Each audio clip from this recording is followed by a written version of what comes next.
Assalamualaikum. Salam jumpa. Sebaiknya subscribe terlebih dahulu dan nyalakan notifikasinya dengan menekan tombol lonceng agar selalu mendapat update terbaru. Jika sudah, mari kita lanjutkan. Bab 676 memohon belas kasihan. Setelah mendengar kata-kata Morgan, wajah Edward sangat muram. Karena 50% dari keuntungan masih dalam kisaran yang bisa ditanggung Edward, tetapi keuntungan 70% ini agak terlalu menakutkan. Ketika melihat wajah muram Edward, Morgan kemudian bertanya dengan lembut, "Apa menurutmu aku meminta lebih banyak?" Edward menatap Morgan perlahan, kemudian dia mengertakkan gigi dan berkata tanpa daya, "Tuan Muda Morgan, bukankah keuntungan 70% itu terlalu banyak?" Mendengar jawaban Edward, Morgan berkata dengan tenang, "Tidak masalah jika kamu berpikir itu terlalu berlebihan, aku akan menggunakan cara lain untuk berurusan denganmu. Mulai hari ini dan seterusnya, aku tidak ingin melihatmu di 4 provinsi. Jika aku melihatmu dan sesuatu terjadi, maka jangan salahkan aku karena tidak mengingatkanmu." Ketika semua orang mendengar kata-kata Morgan, ekspresi di wajah mereka tampak lebih terkejut.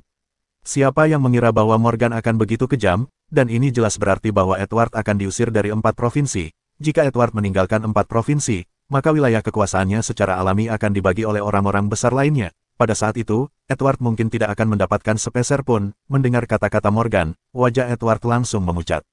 Setelah tersenyum masam, dia berkata dengan lembut kepada Morgan, "Baiklah, Tuan Muda Morgan, saya setuju untuk memberi Anda 70 dari keuntungan tahunan penghasilan saya." Setelah mendengar kata-kata Edward, semua orang yang hadir tampak terkejut lagi. Tak seorang pun akan mengira bahwa Edward benar-benar akan menyetujui permintaan Morgan. Bahkan Johnson pun tidak mengharapkan hasil seperti itu. Selain itu, Johnson jelas dapat merasakan bahwa Morgan sangat mendominasi dan tidak mengatakan hal yang benar sama sekali. Namun hal tersebut jelas merupakan hal yang baik untuk Johnson, karena dia merasa bahwa hanya Morgan yang memiliki kesempatan untuk berurusan dengan orang-orang di bank merchant di masa depan. Saat ini, Johnson tidak perlu khawatir lagi, karakter Morgan semakin arogan dan mendominasi. Tadinya dia khawatir Morgan akan selalu biasa-biasa saja seperti sebelumnya. Setelah melihat Edward setuju, Morgan menoleh ke arah Hadi dan berkata, "Aku akan menyerahkan sisanya padamu." "Baik, Tuan Muda Morgan." Hadi memandang Morgan dan mengangguk pelan. Bahkan Hadi sendiri tidak pernah menyangka bahwa Morgan akan benar-benar mengambil 70% keuntungan dari Edward, yang juga berdampak besar bagi Hadi. Edward selalu menjadi pesaing Hadi. Sekarang Edward perlu memberikan Morgan 70% dari keuntungan aktual setiap tahun, yang setara dengan Edward menjadi orang Morgan, sehingga Hadi tidak perlu terlalu mewaspadai Edward di masa depan.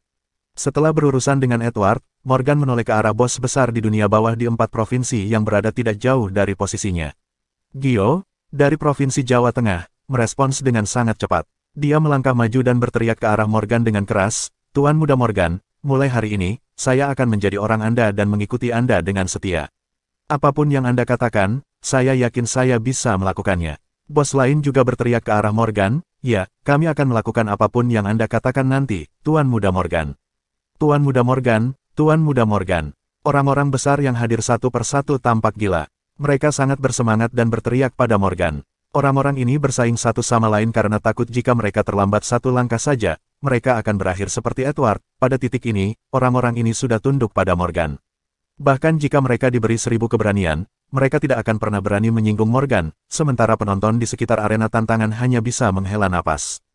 Setelah melihat adegan ini, harus diketahui, salah satu dari orang-orang besar ini dapat membuat 4 provinsi berguncang. Akan tetapi saat ini, semua orang ini tunduk kepada Morgan yang baru berusia sekitar 20-an tahun. Orang-orang ini tidak percaya bahwa apa yang mereka lihat sekarang adalah nyata. Dan orang-orang ini juga tahu di dalam hati mereka bahwa diperkirakan tidak akan lama lagi nama Tuan Muda Morgan, Morgan Bahtiar, akan tersebar di 4 provinsi. Setelah Morgan bertukar salam sederhana dengan orang-orang besar, dia kemudian berlari ke posisi Renata dan yang lainnya. Ketika Keisha melihat Morgan datang, perasaannya campur aduk dan tidak tahu bagaimana mengungkapkan perasaannya. Yoshua, Matteo dan yang lainnya bahkan lebih takut. Awalnya, mereka ingin melarikan diri, tetapi mereka tahu betapa mengerikannya orang-orang Morgan. Meskipun mereka bisa melarikan diri sekarang, mereka pasti akan ditangkap oleh orang-orang Morgan cepat atau lambat. Jadi mereka berpikir lebih baik menunggu dan kemudian meminta maaf kepada Morgan. Mungkin Morgan bisa memaafkan mereka demi pertemanannya dengan Keisha. Pada saat ini, Matteo rasanya ingin membunuh Yoshua secara langsung. Jika Yoshua tidak mendorongnya, Matteo tentu tidak akan menyinggung Morgan atau sengaja merayu Renata. Matteo berpikir Renata adalah wanita Morgan, dan sekarang apa Morgan.